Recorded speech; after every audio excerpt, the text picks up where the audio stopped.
Okay, so we are going to fill a layer cake. First, I'd like to show you all of the equipment and items that I have on hand and ready to go in order to fill the cake. First of all, I have two 7-inch cakes that are going to be split into 2 layers each. So I'm going to end up with a 4-layer 7-inch round. And then in addition, I baked a very small 4-inch cake, just one, that I'm also going to split into 4 layers, and I'll show that to you. So those are my cakes. They're chilled because it's much easier to work with a chilled cake than one that is room temperature. Okay, so those are ready to go. I have my buttercream that's at room temperature and ready to work with. And I have my burnt caramel orange sauce that is also at room temperature and ready to work with. Okay, so those are the components. Then the equipment. I have a long serrated knife for slicing the cakes. I have a thin boning knife. Any smaller thin blade that's a little flexible to help unmold your cakes is great. And I have a rubber. Came together nicely. It was 2 parts buttercream, 1 part caramel. Now you can see the caramel sauce that I was working with is thick.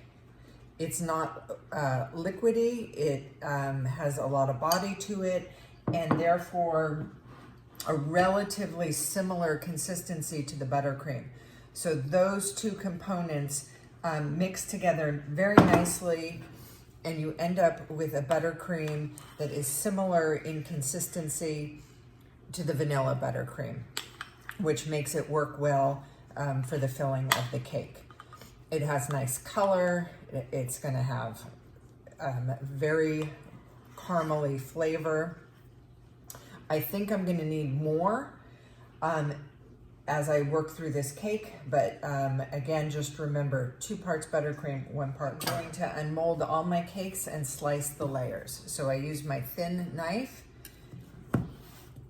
using a lot of pressure to press it against the inside of the cake pan. Move my cake pan in a circular motion to go all the way around. Unmold the cake. I use the plastic that I had the cakes wrapped in. Put it down. Unmold.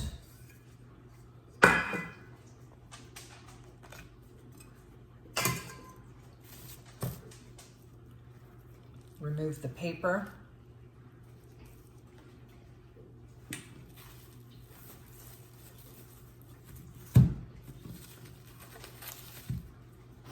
Flip the cake over with my long serrated knife. First thing I'm going to do is level off the top, spinning the cake in a circular motion, making sure you hold your knife horizontally. This is very important so that you have an even piece. Okay, so there's that. And then I'm going to do it once again in order to split this piece into 2 cake layers.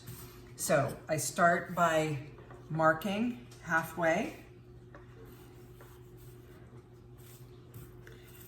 Then I go around the entire perimeter of the cake, watching carefully, holding my knife horizontal, and marking the midpoint on the cake layer. Then after I've gone all the way around, using a sawing motion, continue all the way around until you've cut through the center of the cake. And then you will end up with 2 perfectly even or level cake layers. Okay, so now I want to do that, set that aside, and I'm gonna do that for the second 7-inch cake and for the smaller cake. How I do this little guy. First of all, I'm gonna use the cake pan as a level to get the top of the cake off. And that will make it easier for me to unmold it, because now it doesn't have a muffin top that extends over the edge of the cake pan. Then I use my flexible knife, again, making sure I'm pressing very firmly against the side of the pan so I don't cut into the cake. I'm just running around the outside of it. Okay, now, like I said, the cakes came out of the cooler, so they're a little chilled. That does make it easier to cut and to work with them or maneuver them, but it also makes them a little firmer in coming out of their cake pan, but that one came out nicely. Okay, leave the paper on. I'm gonna flip it over. Now I'm gonna separate this into 4, and so I'm just gonna kind of eyeball where 4 levels or layers will be. Hold the cake, continue with the sawing motion instead of pushing hard into the cake. I want to go back and forth in small sawing motions. It makes it easier to cut through. Okay, there's one. I can hold it on top, do my next layer, continue to saw so I don't pull the cake apart. Or continue around the circumference until I have 2, okay? And now I'm gonna do one more. Move it, when you move it a little closer to the edge of the counter, it's easier to hold your knife horizontal because the counter doesn't get in the way of your hand. Okay, now I'm gonna just split this.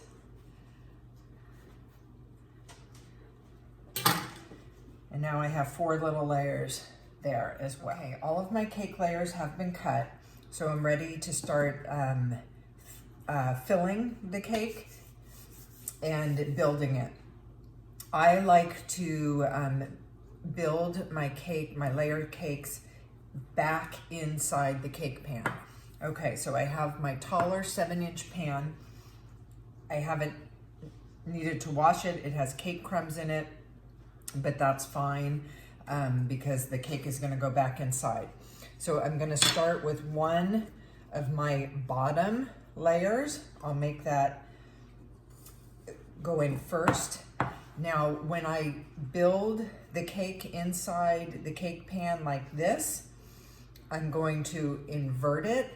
So the bottom of this layer will eventually be the top of my layer cake. But for this cake, it doesn't matter because all of the layers of filling are identical and all of the layers of cake are identical. If for some reason you were making a cake that you wanted one side to be top and one to be bottom, that would be something to factor in as you're building the cake. Okay, this almond cake that we're working with is a very moist butter cake. I do not think it's a cake that requires a simple syrup or any kind of soaking. If that's something you would like to add, you can do that as well. And if you were going to do it, now would be the time that you brush or soak this layer before putting the filling and before continuing to build. If I were making a layer cake that's filled with a mousse filling, I would need to include a buttercream barrier around the outer rim of each layer, and that barrier would hold the mousse in and separate it, how do I put this? It would hold the mousse in so that when I mask the cake in buttercream, the buttercream that I'm applying will not touch the mousse filling. Okay, so I don't need it for this cake because it's being filled with a buttercream filling. However, I want to show you how to make the buttercream barrier if you were to need it for the type of layer cake that you were making. So I have this. I have a plain tip I'm using the vanilla buttercream, because that's what the outside of my cake is going to be. And all I do is in a circle, run it around the entire pan and make that barrier that will then insulate my filling from the outside of the masking of the buttercream later when I'm finishing the cake. Okay, so that would be like that. Then I have my caramel buttercream. Because I'm doing a 4-layer cake, 3 layers of filling, each layer does not need a very thick layer of buttercream. Otherwise, the cake itself is going to end up being more buttercream than cake. I'm using the small offset spatula. Carefully spread my filling. I'm trying not to interfere with my buttercream barrier on the edge. It's the most difficult to do this first layer because it's harder to get inside the cake pan and spread it around evenly, but it's possible if you use the small offset. Okay, so I have that like that. Put that down and get my next layer on. Now again, if I were doing a mousse-filled cake, I would do another buttercream barrier, but I don't need it for my cake with this filling. So I'm just gonna go straight in without the barrier, spread the filling. It gets a little easier as you work your way up the cake because it's easier to get your hand in there. That one's done. Next layer.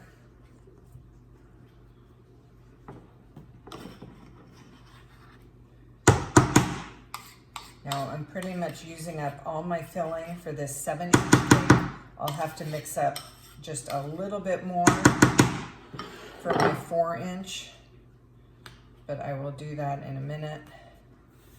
And get this all spread.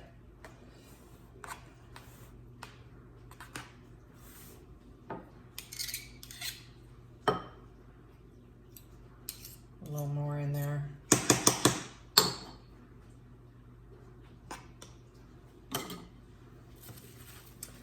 Now, so I flip this over, so the bottom of my baked cake is going to be on the outside of the cake. I have it like that. I'm gonna let this chill. Okay, so now I have my 7-inch and my 4-inch tier built. They're both in their cake pans. I'm gonna chill them for just about 15 minutes. If it was a mousse cake, of course I would need to chill it for a lot longer until the mousse is set. But for this, I just want the buttercream to firm up a little bit so that it's easier to work with as I start to mask the cake. So now I have my 7-inch and my 4-inch tier built. They're both in their cake pans. I'm gonna chill them for just about 15 minutes. If it was a mousse cake, of course I would need to chill it for a lot longer until the mousse is set. But for this, I just want the buttercream to firm up a little bit so that it's easier to work with as I start to mask the cake.